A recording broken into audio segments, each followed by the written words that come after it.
Do birds use roads? So, of course, not like human roads, though some do, but more so the roads in the sky, like their own travel paths that they may use. Like, do they use them on a regular basis? Is it just sort of random where they fly? Are they intentional? And do they use it like repeatedly every day, every week, maybe every season? Like that's like the spring road and a fall road. So, today, during the Mindful Bird Sit, we're going to explore this question in addition to some practices that will help calm our mind and get us more deeply connected to the birds around us. Hey there, thanks for joining me. If you're new here, my name is Christy, and I help people connect deeply with birds and nature while boosting their skills, elevating their confidence, and helping them to fall more in love with life. If that's something you'd like to do, please subscribe and stick around. You can also check out or join my new bird lovers community called The Roost. All right, let's get started. Today, I was inspired by two things. First is I was watching my jays come in this morning, and it's a question that I've asked myself before, but I keep asking it over and over again. I've probably asked you guys before, and that is, do birds use roads? So not like roads of human roads, but do birds use their own roads? Do birds have roads that they follow? So that just got me thinking more about that and wondering about that with the Jay. And then I was talking to Dan Gardoki last night. We were texting, and he was hunting actually 2 days ago. And he was getting really cold sitting out there. He was shaking cold, which, like, for Dan to be shaking cold, it has to be pretty dang cold out there. And anyway, he was watching some cool animal things happening and whatever. And then all of a sudden, he hears a sound going overhead, and he's like, it's like a red-shouldered hawk. Like, what is it? And then all of a sudden, he realizes that it's actually a sandhill crane flying overhead. And as the sandhill crane's flying overhead, he's like, wait a minute, that's not just one. There's two, there's five, there was like, I think ended up being like 22 sandhill cranes flew over him while he was hunting. And then he thought to himself, he's like, you know what? My friend such and such lives in this area. I wonder if she's going to hear them too. And later, when he got back home that night, he checked the eBird or whatever, and it turns out that she had 22. Was it 22 or 11? Whatever. It was a lot of cranes flying overhead, and she had the same number that he saw. And so he was like, "Oh, cool." So again, like his story with like being in a similar area of someone and kind of seeing where they were going, that might be a little bit more obvious. But anyway, so today we're going to play with and explore that question of, do birds use roads? And if so, where are they? How often do they use them? All that kind of stuff. So we're going to play with that. And then we're also going to do an exercise for our eyes, but it's our eyes, but also more for our own, bringing ourselves into a calm state of being, but using our eyes to do that. So all right, I think we got our whole crew here. Hi, Gabrielle, Chris. I mean, I'm sorry, not Chris. I thought your Chris is Chris. Kevin. Hey, Kevin, and hey, Linda. Good to see you guys. All right, let's get started. So, how about everyone take a nice deep breath in and then let it go.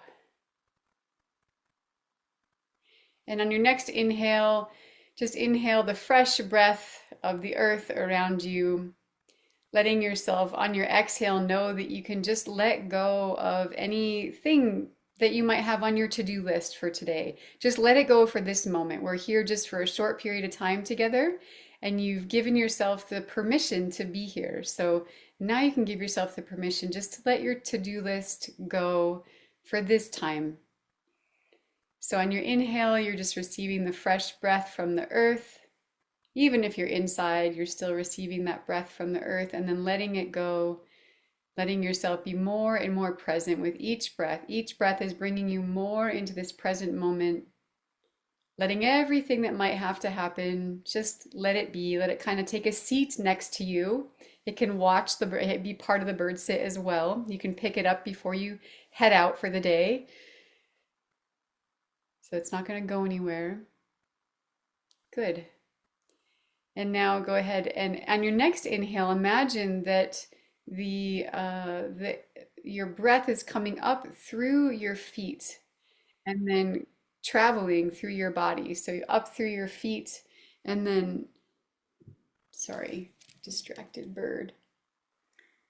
How is a distracted bird girl supposed to lead a bird sit? I'm sure you guys all get it. All right. So we're bringing a breath now from our feet, and it's going to travel all the way up through our body, and let it do it slowly. So we'll take, I don't know, 5, 6, 7 breaths, and each breath you're going to travel a little bit further up in your body. So from your feet, you're just bringing your awareness to those parts of your body that you might not have tended to, you might not have given yourself connection to, or been connected to until this moment. So every breath coming up from your feet and then traveling a bit further up your body with each breath. So wherever it is for you, just allow yourself, maybe it's your knees, and then from your knees you're going to move up to your hips. But each one is coming from deep in the earth, even if you're not touching the earth right now. Just imagine that breath is coming deep from the earth into your body and exploring the different parts of your body. And I'll let you all do that in your own rhythm. And then finally, you'll end at the crown of your head. So take your time with that. Take your time with your breaths.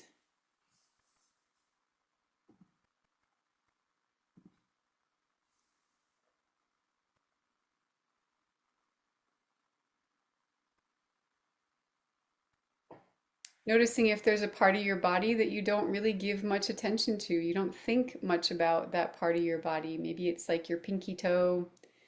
Could be behind your knees, that area behind your knees. Maybe it's your earlobes. So just give your body some love and attention right now.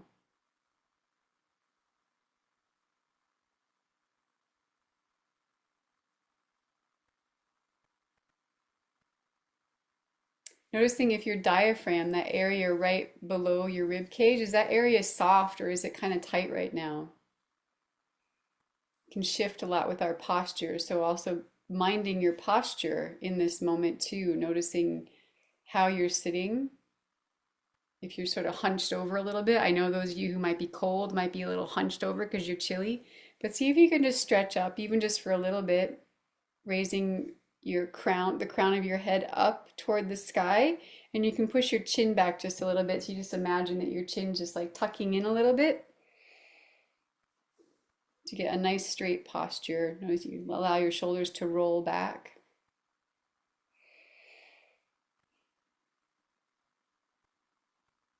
Good. And so now we're going to do an exercise with our eyes. It's both a good exercise for our eyes, but it also helps to calm our nervous system. It stimulates the vagus nerve, but it also, what it helps us to do is to relax our focus. So when we're in focused vision, what happens is that it's a state of alert, like to be focused on something as just like a wild animal. Imagine yourself as a wild animal right now. When you focus in on something, that's typically a state of alert, right? And just think about how often we focus when we're looking at a computer, when we're driving in a car, reading a book, we focus a lot. And so our bodies, our human modern bodies, are often in a state of alert. And so one way to sort of counterbalance that is to shift our gaze around as we're sitting. And so we're going to do this practice today where you can just use your eyes to do it. It is best to use your finger to start with because our eyes want to go quick. So what we're going to do is you're going to look to we'll all start to the left. So look to the far left, let me start us here. You're going to first find a point to focus on, kind of off in the distance, or maybe a little bit closer than too far. This isn't owl eyes, so we're not going to do an owl eyes practice. But what we're going to do is we're going to start in the center, and then ideally you're going to take your finger and you're going to hold it, you're going to kind of point it down to the left, as far to the left as you can. And now you're going to take your eyes without moving your head. Again, it can be helpful if you like put your finger under your chin just to keep your head in the same position. And your other hand's going to be pointing down to the left. And your eyes are going to look over to the left. Without moving your head, your eyes are going to look as far to the left as they can, where your finger is. Then you're slowly going to bring your finger on your left hand up. And your eyes are going to track that. You're going to follow your finger as it tracks diagonally up to the right. So it's kind of like the right corner. You're going to follow your hand. And then you're going to, and see, I already turned my head. So again, you can hold your chin in place if you want to. And now with your eyes up to the right, now you're going to slowly move back down to the left corner, but follow your finger as it moves slowly down back to the left. And keep your eyes on your finger without moving your head. Great. And now we're going to go the other direction. So you can still use your left hand if you want to, or you can use your right if you want to break from your other hand. So yeah, let's use our right. We'll start pointing down to the right with our right hand. And now head is level and straight, and your eyes are going to gaze down to the right corner. And slowly your hand is going to move up and track diagonally across, going really slowly. And your eyes are going to follow your finger as it goes all the way up to the left corner. And stay there for just a moment without turning your head as I just did. And now track slowly down back to the right corner, following your finger as you do the whole time. Really slowly, slowly, slowly. Good. Now let's do this. You can do it without your finger if you want to, or you can use your finger again, but we'll do it now. We'll do it all one more time without as much movement. So again, you can use your finger or just your eyes. So we're going to start to the left and then move slowly up to the right. And notice your breath. Notice if you're holding your breath or if you're letting it just flow naturally. And if you feel like taking a deep breath or a sigh, go ahead and do that. That's a really good thing. So once you're up to the top right, again, now go back down to the bottom left really slowly. And our eyes want to rush. They want to get there really quickly. But when we take our time getting there, we tell our body that we're safe, that all is well. We don't need to rush. Now we're going to start to the bottom right. Again, with your head forward, your eyes gazing to the bottom right. And now move your eyes slowly, slowly, slowly, slowly up to the top left, going really slow. If you notice you're going too fast, you can use your finger again to help guide you. And then once you've made it to the top left, you're going to track back slowly down to the bottom right again. Noticing your breath as you do so. Good. And now you can allow your eyes to fall just in front of you in a nice, calm, just gaze. Just gaze in front of you nicely. Allowing your eyes to come back to center, back to a settled place. And from this position, you can start to go into owl eyes now. So now you're looking straight ahead.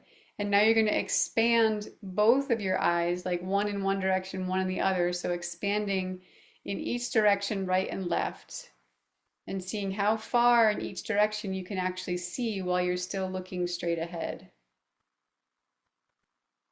Letting your eyes get soft.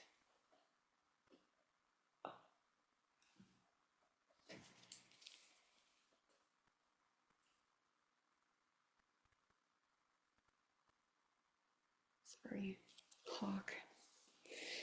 Good work. All right. And then now we're going to gently close our eyes.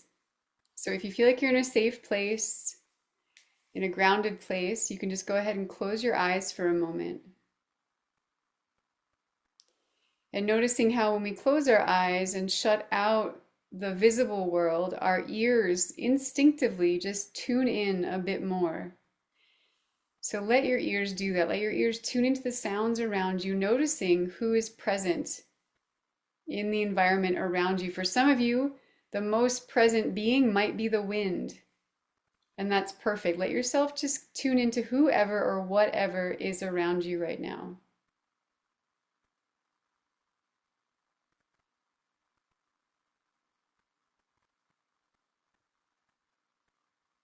And if you're inside, ideally you have a window cracked so you can be tapped into the world around you outside. If your windows are not open today, maybe it's too cold to do so, then it's okay to be listening to the sounds that are in your home environment.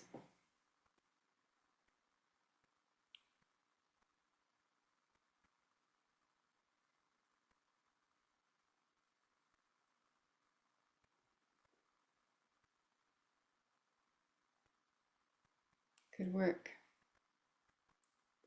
Now stretching your ears to listen for the quietest sound. So what's the softest sound you can hear, even if you have a very loud, dominant sound present right now? Still listen beyond that for the quiet one.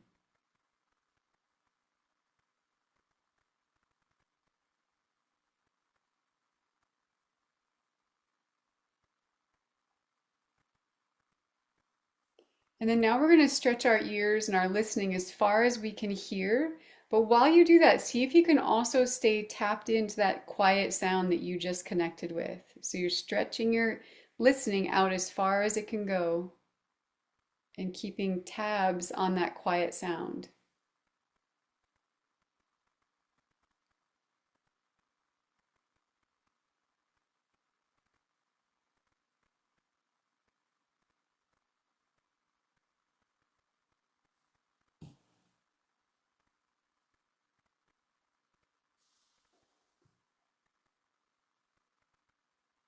Okay, good work. So keeping your eyes closed now for another couple moments. What I want you to do now is to imagine a common bird. So a bird that you're really friendly with. You're really, well, doesn't have to be friendly necessarily, but that you know really well, comes into your yard or is around you on a pretty regular basis. So bring them into your minds right now. Think about who they are. And then what I want you to do is imagine them entering your yard. Where are they coming from? Where do you most often see them coming to your yard from? So, what direction? Which way are they moving as they come to your yard?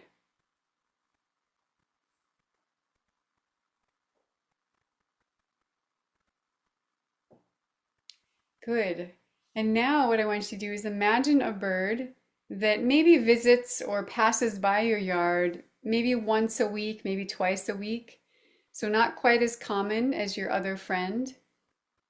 And think about what direction they typically come from. So first bring them in your mind to get really present to who they are. And then once you do have them in your mind, then imagine, well, what direction are they usually coming? Are they usually flying by my house or coming to my house from?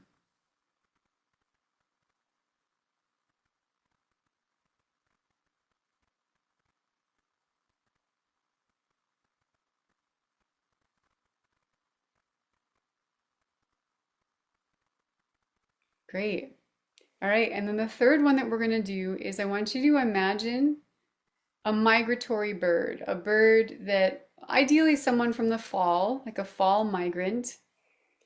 Could be a goose, it could be a smaller warbler, it could be whoever comes to your mind. Think of a bird that only comes by seasonally, but it does come either by your yard or into your yard. And I want you to imagine what direction they come from, or this one comes from.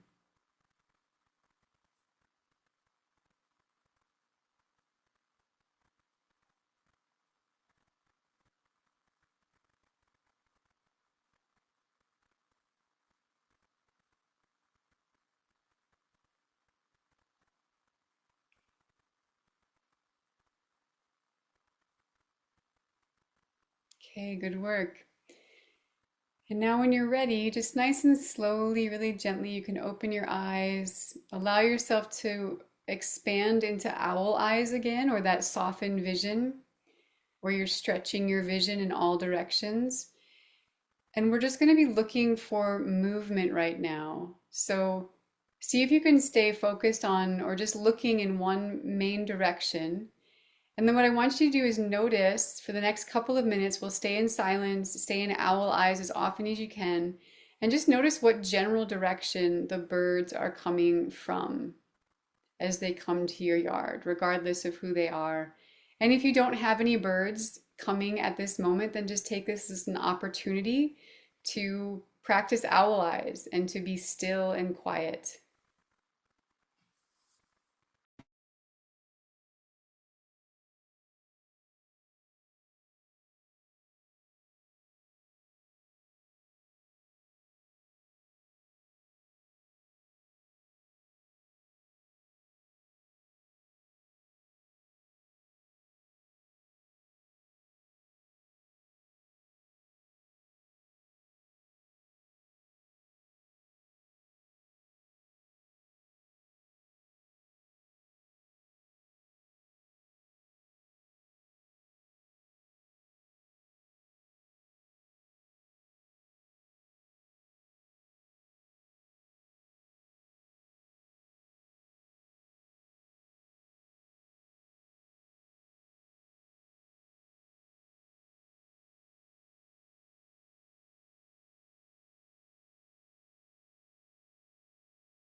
All right, good work. So now what you can do is if you did happen to see a bird as it came into your yard, you can just ask yourself, where did it come from? So, and maybe, or even a bird who is arriving now, see if you can just tap into that question of where did it come from? I know you know the direction it came from, but where was it before it was at your house, before it had just visited you and just arrived? Where was it coming from? Can you imagine a tie or a link to that bird and maybe what road it might have traveled as it came to your house? So just allow yourself to explore this idea. You don't have to think too hard about it, but just see what comes. Like when you just sit there in silence, when you sit there quietly with this question, put the question out there, and then just see what answer comes. That so that helps you not to have to think too much about things. You can ask the question and then just see what arrives.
All right, good work. So, in the same vein as the birds, the ones who have showed up in your yard, if any have showed up, when they leave, do they leave in the same direction from whence they came, or do they leave traveling in the direction that they were already traveling in? So they keep moving in that same direction, or do they go back in the direction that they first came from? And then you can also put out the question of where are they going? So once they leave your house, where do they go next? And remember, don't think too much about it.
Okay, good work, everybody. So take the next moment or two to offer gratitude or blessing to any of the ones that you connected with this morning,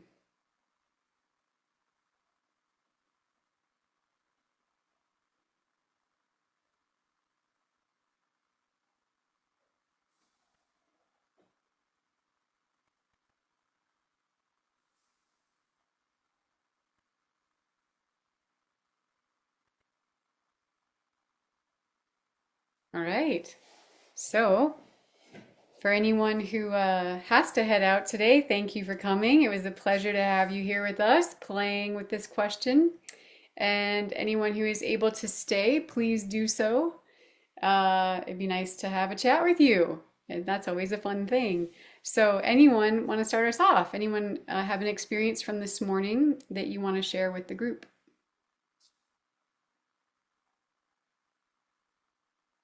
Any questions that came into your mind or thoughts you had or no thoughts you had? Yeah, Jackie, go for it. Why don't you start us off?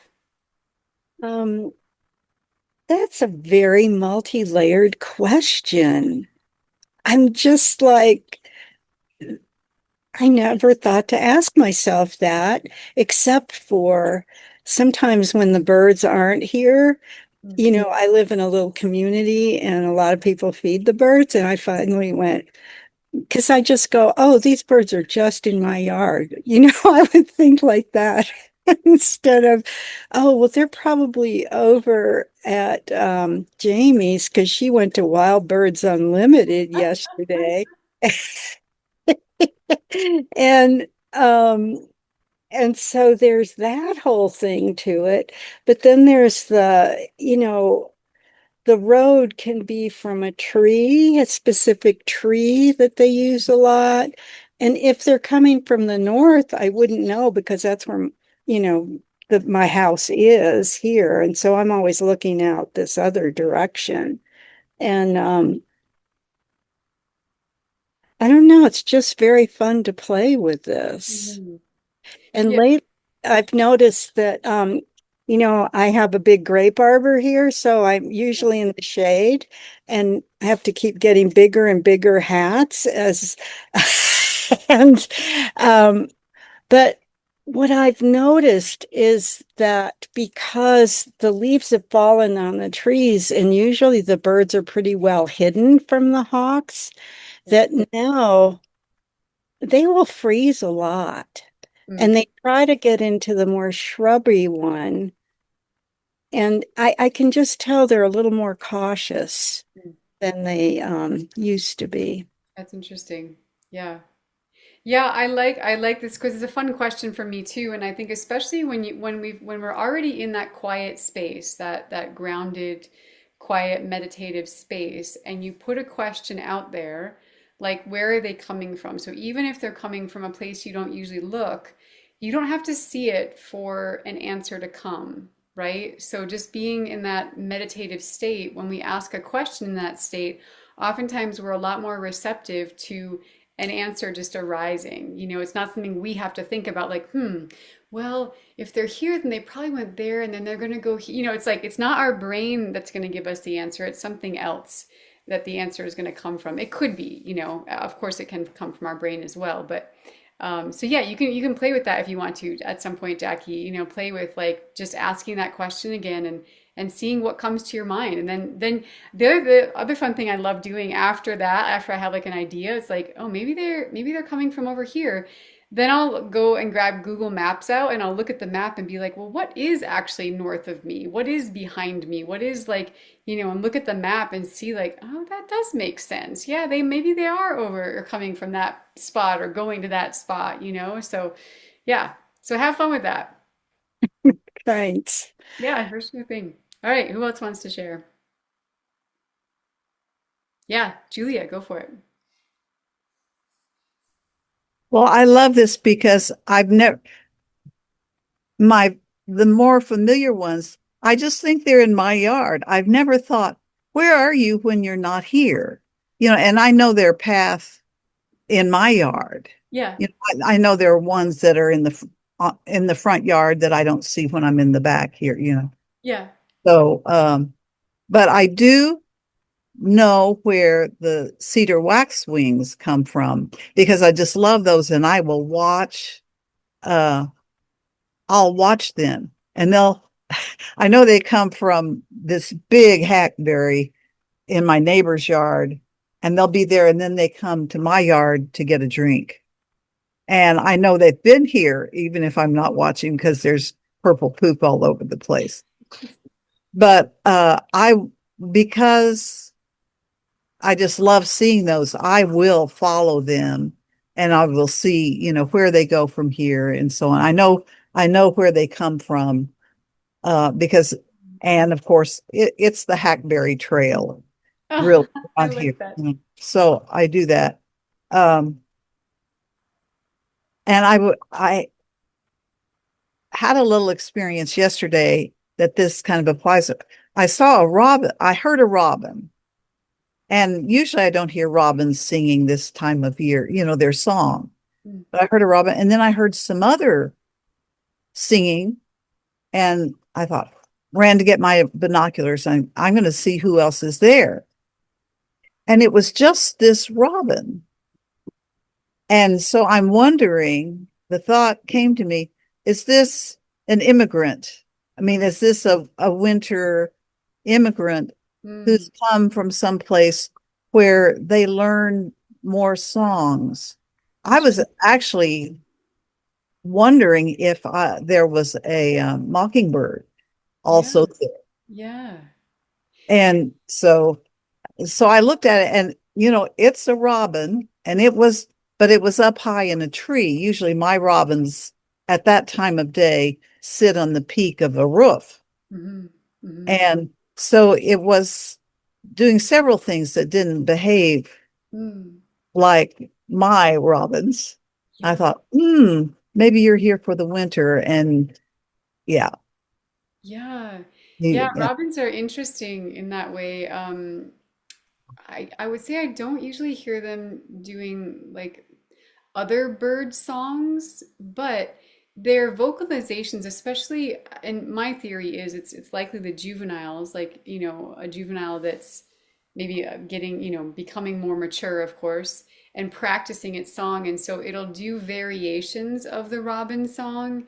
And so it can sound pretty variable, Mhm. even though it still has the same kind of undertones of robin throughout. But yeah, when you were speaking, I wondered about Mockingbird as well. But you saw the robin, and so it doesn't mean that there wasn't somebody else there. We just didn't see it, maybe. But yeah, also the robins can, and a lot of birds this time of year, the young ones can just make all sorts of little like partial like vocalizations and throw me off like all the time. Yeah, for sure.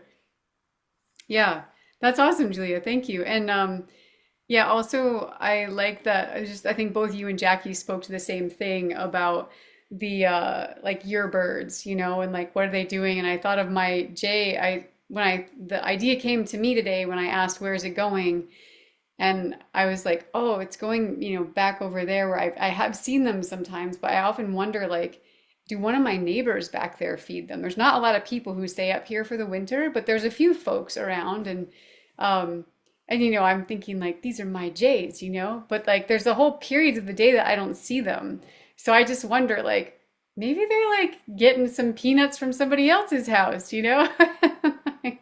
So anyway. Yeah, I have fun with that question too, and it is kind of fun to think about, where do they go when they're not with me? Yeah. Awesome. Who else wants to share? And thank you, Julia. Yeah, Anne, please. Well, on Julia's note with the singing robin, I noticed that with the white-throated sparrows, singing partial odd songs, that weren't it wasn't their whole thing, but it wasn't just chips and calls. I mean, it was probably about 3 weeks, 3 or 4 weeks ago when the Uh-huh. white-throated sparrows were coming back, and I was like, wait a minute, that's a white-throated sparrow, but that's not his whole song. Yeah. Who is that? Is that somebody Yeah. else? And so it was kind of throwing you off. But I get the chickadees, nuthatches, and tufted titmice that are not here in my yard all summer.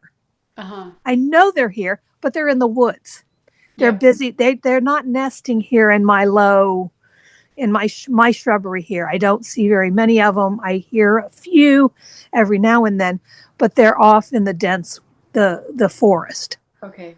So it's fun because now they're back. Yeah, and they're Yeah. loud. They're loud, and I'm always running out because the chickadees are those the sirens, and and it's usually nothing. Ah. Nothing that you So, can see anyway. right, well, it's they're sitting in the bird feeder tray yelling. So who are Oh, they? Yeah. So who are they interesting. yelling at? Yeah. Yeah, it's with bird feeders, it's interesting because there's behaviors that you don't usually see in birds that you will start to see in bird, like when they have that consolidated source of food and whatnot. And I remember years ago I was at a friend's house in Wyoming, and they actually fed the deer. They brought hay and some other things in. I don't know if it was hay, but it was a big hay bale of something, maybe oats or something, that they brought in for the deer. And I remember watching these two deer like rear up and like, bat their hooves at each other. And I thought, gosh, I've never seen that before. And then it dawned on me that, there was just one bale of whatever this was, and like all the deer wanted in. There was a pretty good sized herd, and they all wanted in on it. So there was going to be dominance fighting. That normally when you watch deer, it's like, oh, this one's on that shrub, that one's over on this bush, this one's over here. Like everyone's got enough so they don't have to fight. So I think it's a little different when we have a feeder and there's just like one source of food and everybody wants it. So then it kind of calls up different behaviors from the birds that maybe they don't elicit as much or at all in the wild, just kind of doing their own thing. So yeah, I wonder about that. But Thanks. it's nice to know that they're coming in from the woods and that's the road. And I know where the Yeah. woods are and what trees that, because they've got their road Yeah. that they Yeah. come back over from. So, Yeah. well, they'll be here for a while. Awesome. Thanks, Anne. Great. Yeah, Lauren, go for it. Okay, I didn't have anything come directly into my yard. They seem like most of the time, all the birds that come to yards, they kind of nap this time of day or something, or they just kind of go into the thick kind of cover more. But I did see a vulture fly over, Oh, and it was like a turkey vulture, and they're the ones that glide a lot, and it made me think of like how he's probably like riding like the thermals, riding the air currents, and I was thinking about how like the thermals are probably like a road for some birds who fly a lot, mhm. and I was trying, and it kind of got me thinking of like which areas maybe like heat up faster than others that would create more of a lift, because I saw him and he was kind of circling over this area and like where there's a lake, I guess. Hmm. And so I was wondering if that was a good place for them to try to like get a lift where they can lift up higher. And he didn't like, he was just kind of just meandering around. He didn't go back to the same place. He just sort of flew over. But it was making me think about that, like where what they're looking for. And I know they have a good sense of smell. Mhm. Yes, yeah, absolutely. That's a great question. I love that you brought that up and are thinking about just because it's also something that's like different for us to think about like a spiral road, like other than maybe like driving up a mountain or something like that. But you know, our experience of moving from one place to another is different, of course, than the birds. And so, like, what are their roads? Like, what do their roads look like versus our roads? And so, and they probably shift and change, because like our roads aren't impacted unless there's like a snowstorm, for instance. Let's say there's a blizzard. And how many have ever driven through a blizzard before where like the road just disappears, right? Yeah, Montana girl over there for sure. New Mexico, yeah. Like when the road just disappears because all the snow just blows on it and you're just like I don't know, like is it in front of me, is it not, like do I keep driving, do I stop? And I think that's probably one of the few experiences of being on a road or a trail where we can be similar to the birds or the wildlife, because they are more impacted by the weather, and deciding like where to travel because of the wind blowing and whatnot. But yeah, I often just wonder, I wonder about that, but I also just wonder about those roads. Let's say when the air is just like calm and everything's just the way it maybe like a typical sort of day, calm day, and the birds are moving.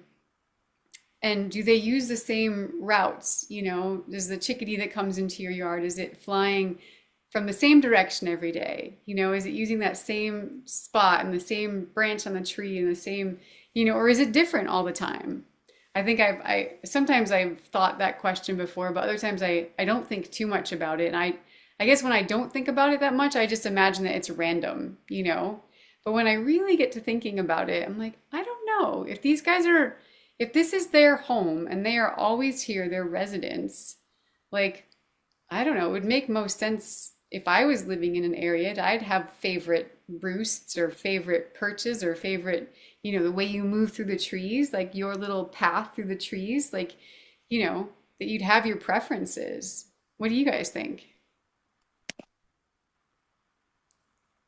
Yeah, go for it, Anne. Oh, I can give you the button if you can't see it. I know it's hard on the phone. There we go. How about that? And someone else can go too while she's looking for her button. I know phones are kind of a pain in the butt. Anyone else have an experience from this morning? Yeah, Julia, go for it. And then Anne, you can keep poking around for your button. I wish I Well, could do it for I you. just I've had a few move through, and there were, and it dawned on me, different birds, they tend to flock together, Mm, just for their safety and all. So who's deciding where they're going to go next? right. I mean, who's the leader? I'm I'm wondering, in those murmuring flocks, Yeah. who's in charge? Who's in charge? I know. I Who know. decides?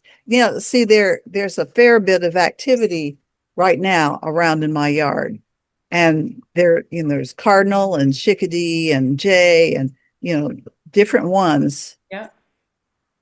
and I don't know where they came from. They're cute little things. So so I'm wondering who's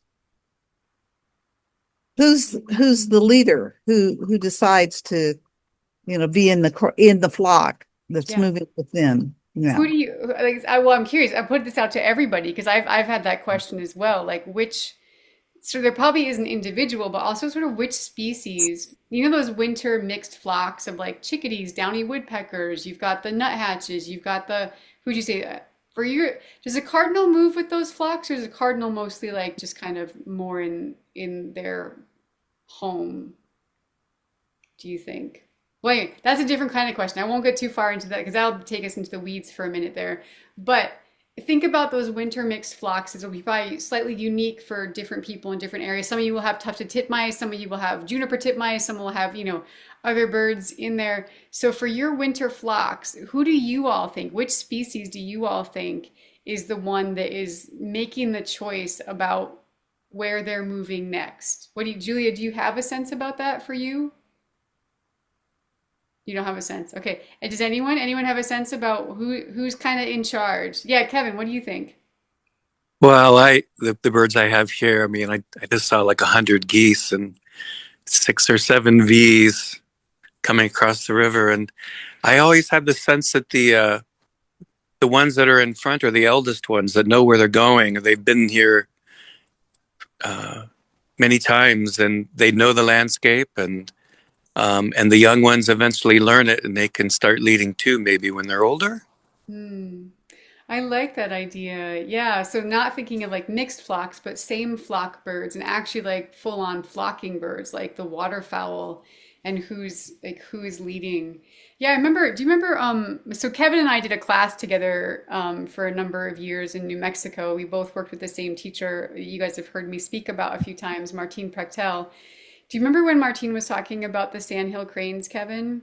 And how he Hmm. would say that the cranes would come over and they'd always send a runner first. So they'd send these runners who would come out, like one or two of them would go and they'd fly and they'd sort of scope out the land, for like many, many, many miles ahead.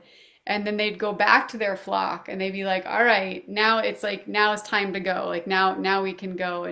And so then they would all move together. But it did have that sense that there was like that the older ones would teach the younger ones like all of the places that they stop, the ancient places too, which he was thinking like his land was one of those ancient stopover places, Yeah. Hmm.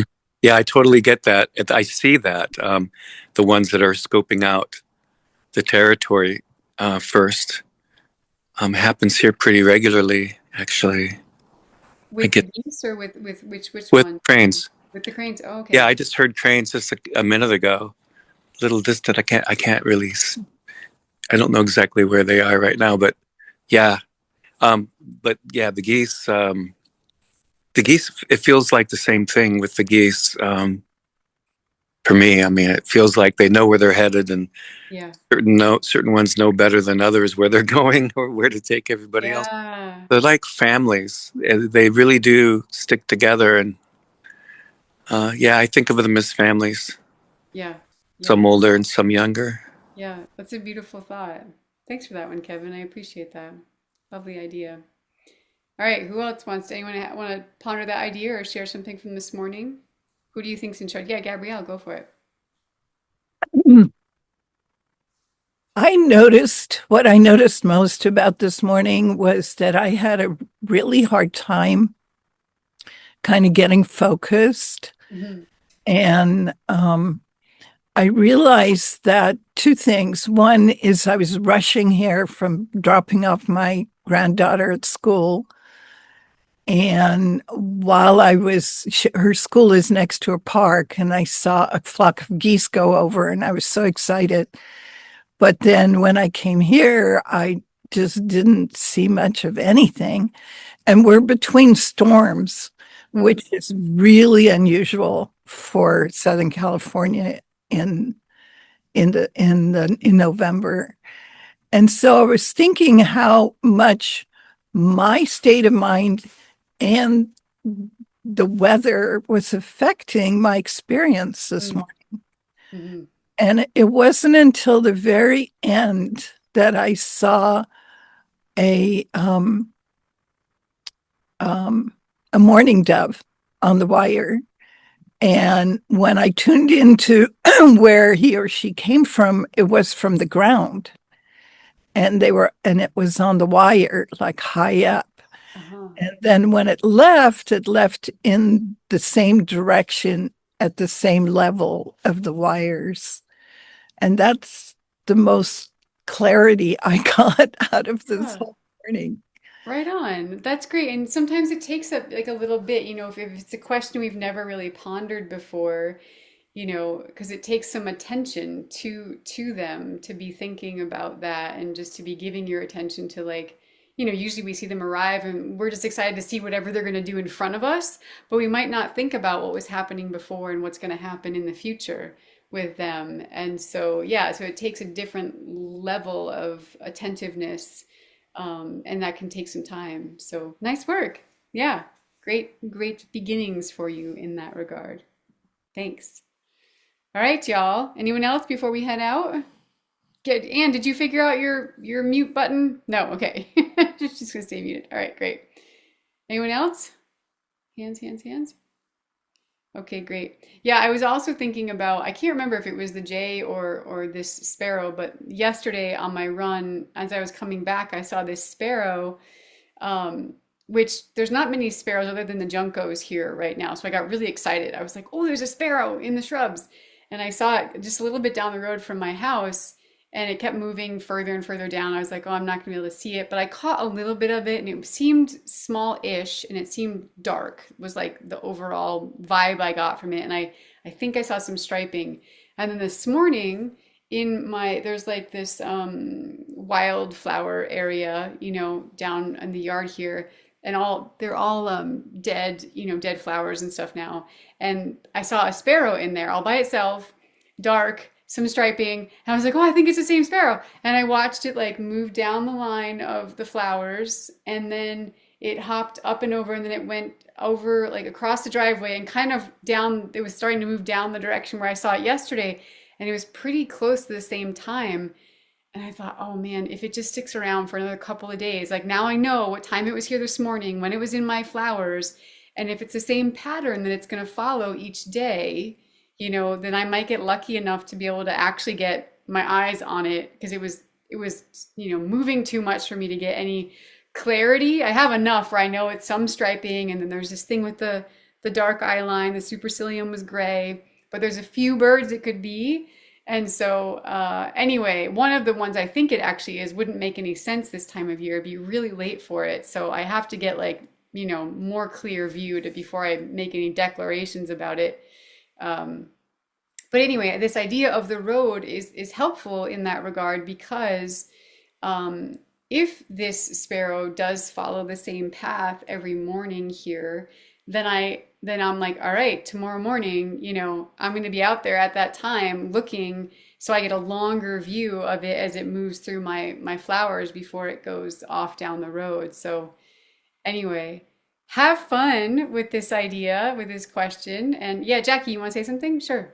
Oh, I learned a fun thing at some birding thing online that about hummingbirds and that, they have like a trap line basically where they go through communities with their bird, that have their feeders for them, but they also know when that particular how long it takes for a flower to create more nectar. Right. And so that they, okay, and so they just go along and then and go, okay, well, it's been about 30 minutes. I think Yeah. that first one might be full again. And it was like mind blowing to me. And, but yeah, so they definitely have little roads they go on. Yeah. Yeah. Yeah. I know it's so fun when you really start to get into it. It's like it can take you to many places, I think. So, yeah, hummingbirds are really trippy to follow. Yep. Sweet. Thanks for sharing that, Jackie. All right, y'all. Have a beautiful week. Don't forget that Wednesday is our talk with Joshua Lisbon, which is going to be awesome. I'm very, very excited about it. I know we're going to actually learn some tracking skills. He'll be sharing tracking with us, but also diving into bird language and then some pretty deep, deep stuff. Um, it's stuff like I think I've told you guys before. There's certain things I didn't share with people for a long time. And Joshua and I were having this conversation. And he's like, I don't usually talk about these things with most people. And so I said, all right, you can only have to go there if you don't want to. But if you do, then I think folks would be, open and excited to hear this layer of your awareness and how you use that to connect with the animals that you're tracking and knowing where they are and all of that. So and he sounds like he's excited to go there. So I'm pretty stoked for it. So anyway, we'll see you guys on Wednesday and have a beautiful week until then. All right, everybody. Bye.